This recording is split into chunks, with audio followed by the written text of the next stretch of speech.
여러분, 혹시 이런 경험 없으신가요? 친구에게 전화를 걸려고 휴대폰을 들었는데 바로 그 순간 그 친구에게서 전화가 오는 경우 말이죠. 혹은 누군가와 대화하다가 동시에 똑같은 단어를 외치고는 와, 우리 텔레파시 통했다 하며 웃어넘기기도 합니다. 우리는 이런 현상을 그저 기분 좋은 우연이나 운명, 혹은 영화에서나 나오는 초능력 같은 일로 치부하곤 합니다. 하지만 현대과학, 특히 물리학의 최전선에서는 이 현상을 전혀 다른 시각으로 바라보고 있습니다. 아인슈타인조차 유령 같다며 믿기 거부했던 기묘한 현상이 사실은 우리 뇌 안에서 실제로 일어나고 있다면 어떨까요? 오늘은 초능력보다 더 소름 돋는 과학의 영역, 양자의식과 인간 얽힘의 실체에 대해 깊이 파헤쳐 보겠습니다. 먼저 우리가 이해해야 할 핵심 개념은 바로 양자 얽힘입니다. 이 용어가 조금 어렵게 들릴 수 있지만 사실 개념은 간단합니다. 아주 미세한 입자 두 개가 서로 연결되면 이들이 우주 반대편만큼 멀리 떨어져 있어도 한쪽의 상태가 변하는 즉시 다른 한쪽도 동시에 변한다는 법칙입니다. 정보를 전달하는 전파도 빛의 속도도 필요 없습니다. 그냥 즉시 반응하는 거죠. 아인슈타인은 이 현상이 물리 법칙을 무시한다며 죽을 때까지 부정했지만 현대의 수많은 실험은 이 유령 같은 원격 작용이 실제로 존재함을 증명해냈습니다. 그런데 여기서 소름 돋는 질문이 생깁니다. 만약 이 양자 얽힘 현상이 우리 인간의 뇌 속에서도 일어나고 있다면 어떨까요? 첫째, 우리 뇌세포 속에는 미세소관이라는 아주 작은 구조물이 존재합니다. 영국의 세계적인 물리학자 로저 펠로즈와 신경과학자 스튜어트 하메로프는 바로 이 미세소관 안에서 양자 계산이 일어난다고 주장합니다. 즉, 우리 뇌는 단순히 전기 신호를 주고받는 생물학적 기계가 아니라 양자, 역학적으로 작동하는 초소형 슈퍼컴퓨터라는 것이죠. 이 가설이 맞다면 내 뇌 속의 양자 입자가 누군가의 뇌 속 입자와 얽힘 상태에 있을 때 우리는 거리와 상관없이 서로의 생각이나 감정을 공유할 수 있게 됩니다. 우리가 텔레파시라고 불렀던 것이 실제로는 양자 데이터의 동기화였을지도 모른다는 얘기입니다. 둘째, 최근 트리니티 칼리지 더블린의 연구진은 뇌의 기능을 측정하는 과정에서 놀라운 사실을 발견했습니다. 뇌의 활동이 양자 얽힘과 유사한 방식으로 작동한다는 증거를 찾아낸 것이죠. 연구팀은 뇌가 외부 자극을 처리할 때 알려지지 않은 양자적 상호작용을 사용하고 있을 가능성이 매우 크다고 발표했습니다. 이는 인간의 의식이 뇌라는 물리적인 공간에 갇혀 있는 것이 아니라 비국소적으로, 즉 공간을 초월해서 존재할 수 있음을 시사합니다.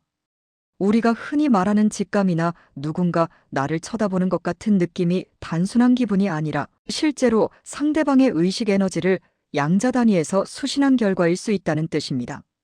셋째, 이 관점으로 보면 데자비나 운명 같은 미스터리한 현상들도 과학적으로 설명이 가능해집니다. 데자비는 내가 처음 가본 곳인데도 마치 예전에 와본 것 같은 기분을 느끼는 현상이죠.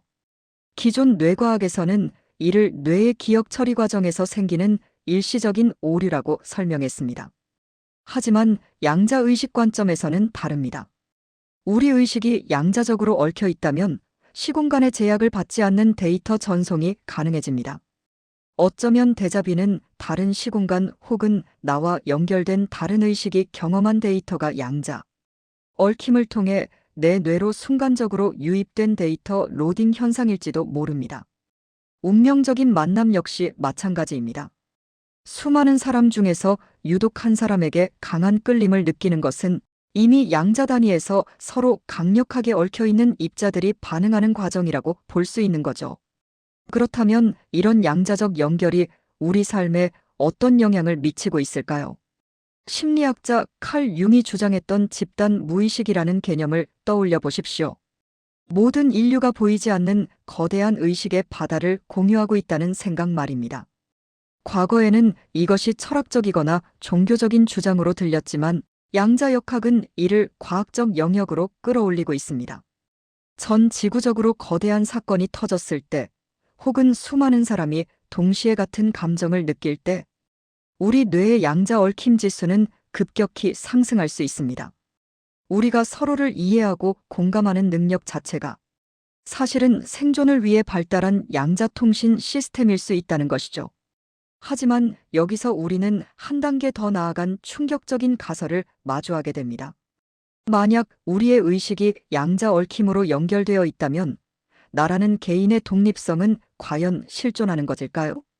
어쩌면 우리는 거대한 하나의 의식 프로그램이 수많은 개별, 뇌라는 단말기를 통해 출력되고 있는 멀티태스킹의 결과물일지도 모릅니다.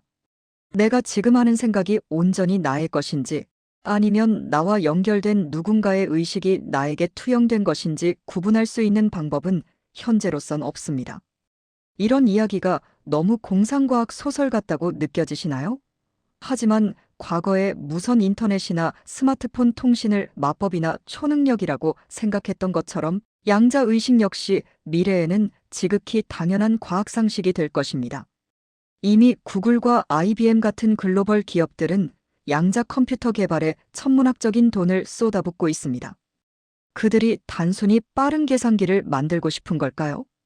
아니면 인류의식의 근본인 양자 알고리즘을 해킹하고 조종하려는 더 큰 목적이 있는 걸까요? 결론적으로 우리가 겪는 소름 돋는 우연들은 결코 우연이 아닙니다. 그것은 우주를 구성하는 가장 근본적인 법칙인 양자역학이 우리 뇌 안에서 조용히 작동하며 보내는 신호입니다. 멀리 떨어진 사람과 마음이 통하고 처음 보는 장면이 익숙하게 느껴지는 것은 우리가 이 거대한 우주의 네트워크에 연결되어 있다는 살아있는 증거입니다. 우리는 독립된 섬이 아니라 보이지 않는 끈으로 촘촘하게 엮인 하나의 거대한 유기체와 같습니다. 오늘 준비한 이야기는 여기까지입니다. 여러분은 어떠신가요? 혹시 이 영상을 보면서도 나도 저런 생각 해본 적 있는데 하고 놀라지 않으셨나요? 어쩌면 그것 또한 여러분과 제가 양자 단위에서 얽혀 있다는 증거일지도 모릅니다. 우리가 초능력이라 믿었던 것들이 과학의 이름으로 증명되는 시대, 여러분이 경험한 가장 소름 돋는 양자 얽힘의 순간은 언제였나요? 댓글로 여러분의 경험을 공유해 주세요. 그 댓글을 읽는 다른 누군가와 여러분은 지금 이 순간에도 보이지 않는 양자의 실로 연결되고 있을지 모릅니다. 영상이 흥미로우셨다면 구독과 좋아요 부탁드립니다. 여러분의 의식이 더 넓은 세상과 연결되기를 바라며 다음 시간에도 더 깊고 흥미로운 과학 미스터리로 돌아오겠습니다. 시청해주셔서 감사합니다.